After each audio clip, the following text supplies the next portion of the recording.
The Affinity Project is co-sponsored by the National Law Enforcement Museum and the Illumination Project of Charleston, South Carolina. The goal is to draw together law enforcement and citizens and to help each side understand and overcome inherent biases.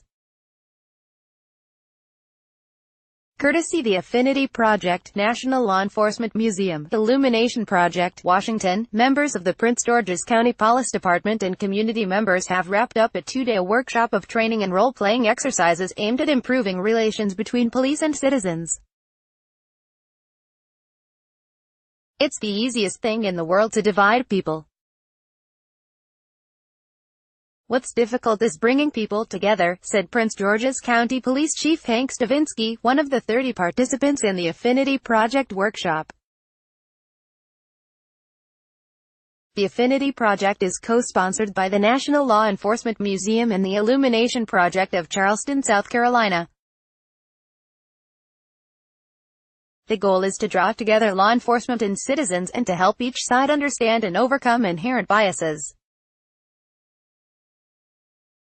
Implicit bias is a mental shortcut that our mind makes between two seemingly unrelated ideas, said Chris Marsh, an associate professor at the University of Maryland, College Park, who provides bias training for the Prince George's County Police Department. We don't always talk to each other. The citizens talk among themselves, and the officers talk among themselves.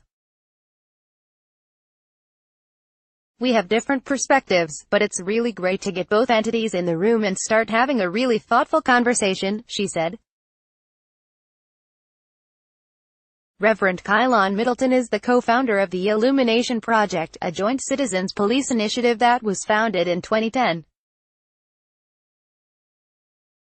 The project was propelled by the 2015 murders of 9 parishioners at Emmanuel African Methodist Episcopal Church in Charleston.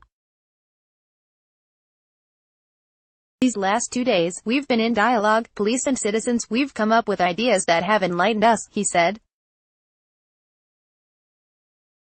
Rebecca Looney is the Senior Director of Exhibits and Programs at the National Law Enforcement Museum. What we want to do as a museum is strengthen that relationship between law enforcement and the community. And the Affinity Project, I think, is a very strong way to do that, she said. Participants said the workshop's dialogue revealed some misunderstandings on both sides, which were remedied by discussions of public fears addressed by explanations of police procedures.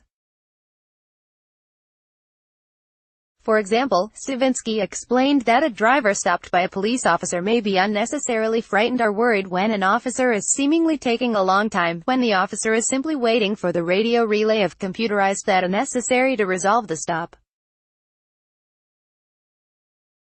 This is about staking out an ambitious course, using a specific structure that allows people to foster that understanding, find those commonalities, and then, most importantly, set expectations for one another and move toward those expectations, Stavinsky said. Prince George's County Police Department is the first to participate in the Affinity Project, whose sponsors hope to expand to law enforcement agencies across the nation. Like WTOP on Facebook and follow at Top on Twitter to engage in conversation about this article and others. Copyright 2018 WTOP.